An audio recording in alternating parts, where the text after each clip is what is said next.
우리가 고멜처럼 하나님으로부터 멀어지고 배신해도 상처를 주더라도 하나님은 여전히 우리를 애타게 기다리시는 그 끈질긴 사랑을 보여주신다는 겁니다. 하나님의 사랑은요,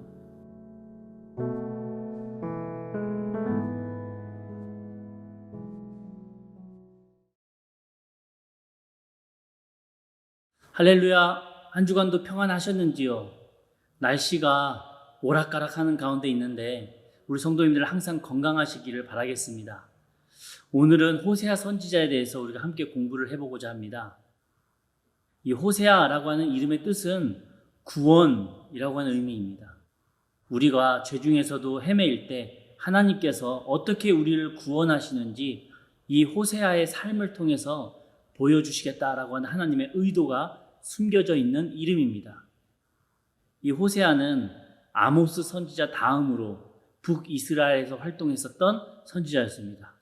이 호세아 선지자가 활동했었던 그 시대로부터 40년 후에 북이스라엘이 아수르에 의해서 멸망당하게 됩니다.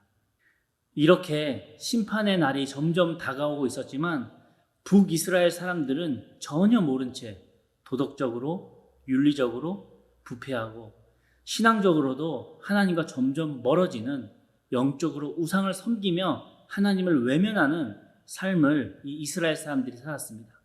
하나님께서는 이러한 관계를 되돌리시기 위해서 호세아를 선택하셨고 호세아에게 이렇게 말씀을 하십니다. 호세아 1장 2절과 3절 말씀입니다. 여호와께서 처음 호세아에게 말씀하실 때에 여호와께서 호세아에게 이르시되 너는 가서 음란한 여자를 맞이하여 음란한 자식들을 낳으라. 이 나라가 여호와를 떠나 크게 음란함이니라 하시니 이에 그가 가서 디블라임의 딸 고멜을 맞이하였더니 고멜이 임신하여 아들을 낳으매. 좀 충격적인 내용입니다. 하나님께서는 처음 호세아에게 하셨던 그 말씀이 음란한 여자와 결혼을 해라 라고 하는 명령이었습니다. 호세아 선지자가 하나님의 이 말씀을 들었을 때 얼마나 황당했을까요? 호세아는 고멜이라고 하는 여인과 결혼을 했고 자녀도 낳습니다. 고멜은 결혼 전에도 문란한 것으로 유명했었고 결혼 후에도 변한 것은 없었습니다. 이 외도를 밥 먹듯이 했고 내연남도 당연히 있었죠. 그런데 아내 고멜을 또 찾아오기 위해서는 이 호세아가 돈이 필요했습니다. 호세아 3장 2절에 보니까 은 15개와 보리 한 호멜 반으로 고멜을 샀다라고 표현을 합니다. 이 가격은 총 은 30에 해당하는 가치인데 총 은 30은 당시 여성 노예 한 명을 살 수 있는 값이라고 합니다. 즉 고멜은 내연남과 바람이 났고 그 남자에게 또 빚을 지게 됩니다. 그러면서 노예로 전락하게 되는 거예요. 그리고 이 내연남은 호세아에게 당당하게 돈을 요구하는 상황입니다. 그 돈을 갚을 때까지 이 아내를 찾아올 수가 없는 겁니다. 적반하장도 유분수지 어떻게 이런 상황이 있을 수 있습니까? 그런데 호세아는 3장 2절 끝부분을 보면 나를 위해서 그를 사고라고 기록을 합니다. 돈을 다 갚고 고멜을 데려오는데 그 이유가 나를 위해서라고 합니다. 이쯤 되면 호세아도 사람인데 이 고멜을 포기할 법도 한데 하나님은 그런 고멜을 또 사랑하라고 말씀을 하십니다.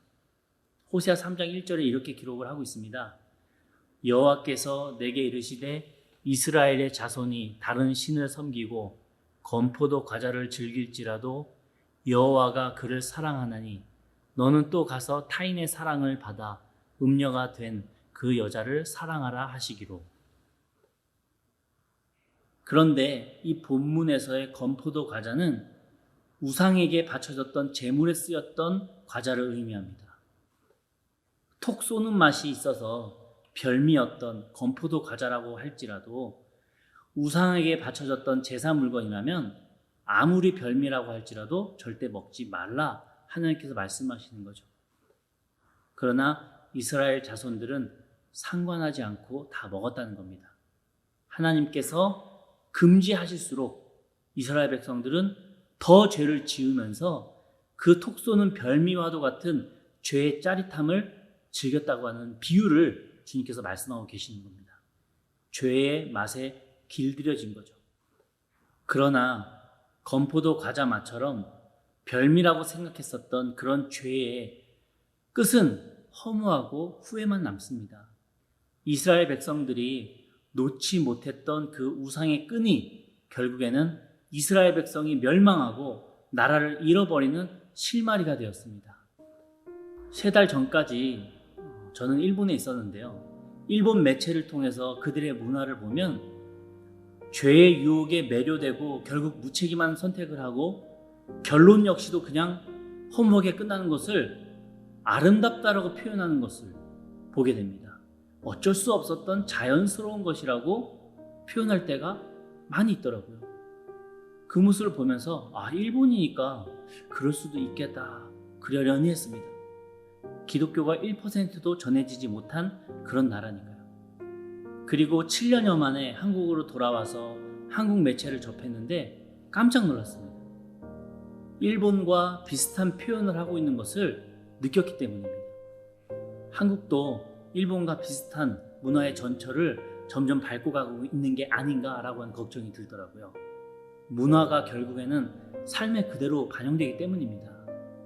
죄의 달콤한 그 유혹이 강렬할수록 그 이후에 감당해야 되는 결과는 더더욱더 후회스럽고 허무하다는 것을 우리는 잊어서는 안 됩니다.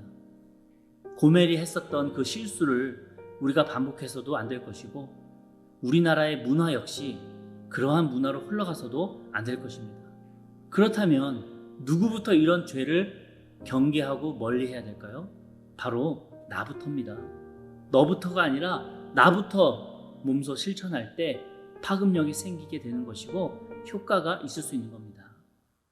이어서 말씀을 보시면 호세아 3장 1절 끝부분에 타인의 사랑을 받아 음녀가 된 그 여자를 사랑하라 라고 기록을 하고 있습니다. 영어 표현으로 보면은 Go show your love to your wife 라고 표현이 되어 있더라고요. 한국어로 직역을 하자면 가라 그 너의 아내에게 너의 사랑을 보여줘라 라고 하는 의미입니다. 하나님께서는 호세 선지자에게 고멜을 사랑해라 라고 말씀하시지 않으셨어요. 고멜을 향한 너의 사랑을 보여줘라 라고 말씀을 하시는 겁니다. 계속되는 이 외도로 가정은 이미 풍지박산이 났는데 이쯤 되면 호세아의 마음에도 고멜을 향한 사랑이 남아있는 것이 아니라 증오로 변했을 겁니다. 그런데 호세아는 여전히 마음속에 고멜을 향한 사랑이 남아 있었다는 거예요. 신기할 정도죠. 근데 여기서 우리는 똑같이 이 신기할 정도의 하나님의 사랑을 깨닫게 되는 겁니다. 우리가 바로 고멜처럼 하나님의 품을 떠나서 다른 우상의 품으로 안겼다는 겁니다. 우리가요. 그러다가 우리가 정신을 차려보니까 어느새 우상에게 족쇄로 매였고 이제는 그 죄에서 벗어날래야 벗어날 수 없는 지경에까지 이르게 된 사람이 우리였다라고 하는 것입니다. 그럴 때 하나님께서는 우리를 포기하는 분이 아니시라 여전히 우리를 향한 그 하나님의 마음을 품고 계신다는 것을 보여주고 계신 겁니다. 이 고멜을 향한 호세아의 이 사랑이 바로 이스라엘 백성을 향한 하나님의 사랑을 나타내고 계신 겁니다. 거꾸로 생각해 보자면 고멜의 이 간음은 이스라엘 백성들의 영적 간음이라고 하는 의미입니다. 여기서 우리가 알 수 있는 것이 한 가지 있습니다. 우리가 우상을 섬기고 우상과 함께 한다면 그 모습을 보시는 그 하나님께서는 그냥 안타까우신 정도가 아니라는 거예요. 마치 불륜 현장을 목격한 배우자의 심정이라고 하는 것입니다. 마음이 찢어지게 아프고 충격을 받으신다는 거죠. 이처럼 하나님은 우리를 많은 자녀 중에 한 명으로 생각을 하시는 그런 분이 아니세요. 우리가 잘못된 길로 빠지면 그냥 안타까워는 하시지만 어쩔 수 없지라고 생각하는 분도 아니십니다. 하나밖에 없는 배우자를 아끼고 사랑하듯 하나님께서는 우리를 사랑하시며 아끼고 기다리신다는 겁니다. 또 대가를 대신 치러서라도 우리를 건져주시는 분이 하나님이시라는 거예요. 여러분은 배우자를 위해서 이렇게 하실 수 있으시겠습니까? 어젯밤에 저희 사모에게 위 내용을 설명을 하고 당신은 만약에 내가 고멜처럼 행동을 하면 당신은 날 위해서 돈을 준비하고 여전히 날 사랑해 줄 수 있어? 라고 물어봤습니다. 그랬더니 사모가 하는 말이 그러게 호세아가 정말 대단한 사람이네. 나라면 돈을 주고 데려오긴 하겠지만 당신이 사람 구실을 못할 수가 있어 라고 우스갯소리를 하더라고요. 하나님은 호세아 선지자의 이 삶을 통해서 그분의 사랑을 보여주고 계십니다. 우리가 고멜처럼 하나님으로부터 멀어지고 배신해도 상처를 주더라도 하나님은 여전히 우리를 애타게 기다리시는 그 끈질긴 사랑을 보여주신다는 겁니다. 하나님의 사랑은요, 끈질긴 사랑입니다.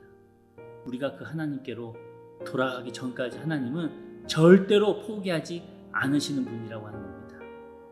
우리가 늦었다고 생각될 때가 바로 하나님께 돌아가야 될 때라는 것을 기억하시면서 주님 앞에서 절대 늦은 때라는 건 없다라는 것을 기억하시기 바랍니다.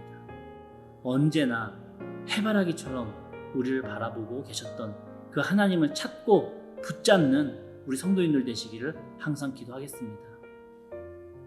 한 주간도 그런 하나님의 사랑 가운데 하나님께로 더 가까이 다가가시는 주님의 자녀들 되시기를 항상 기도하겠습니다. 한 주간도 힘내시고 주님과 동행하시는 자녀들 되시기를 기도하겠습니다.